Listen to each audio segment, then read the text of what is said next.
Let's talk about squat depth. Squat depth is actually going to be dependent on a couple different things. Ultimately, number one is going to be based on your flexibility, which we can in fact modify based on our joint capsule as well as the muscles surrounding our hip, knee, and our ankle.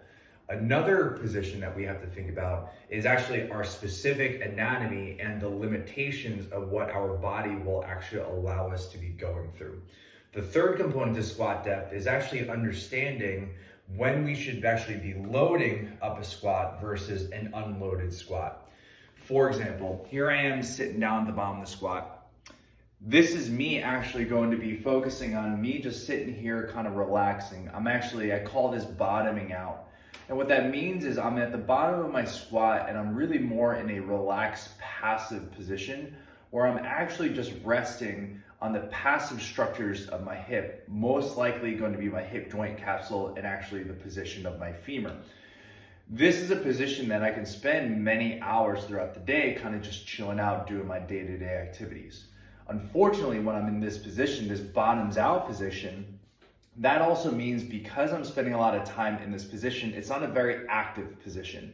And because it's not a very active position, it also means that me trying to get out of this squat is going to require a little bit more force and a little bit more energy, because what I'm doing is I'm starting all the way from a dead stop at the bottom of my squat, and then I have to actively re-engage my muscles to help myself ascend from the squat or descend back down.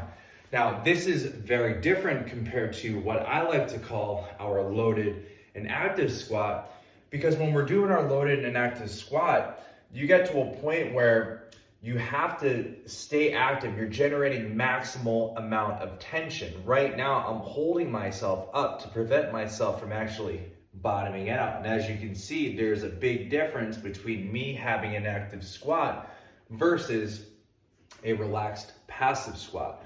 So in a relaxed passive squat, you wouldn't necessarily want to get to this depth when you are, say, working out stuff like wall balls, back squats, front squats, and like that, because of the fact that you're going to be hitting down here and you're going to be bottoming out and only really using the integrity of your ligaments to help yourself get back up. What that means when we are in fact squatting, it is important to ensure that we get to the deepest part of our active position right here, because if I go any lower, I lose tension in the system, and that puts a lot of stress on my joints and my ligaments and my joint capsule. So it is important to ensure that there are two sets of squats. When I squat, this is the bottom and the deepest that I'll go with weight.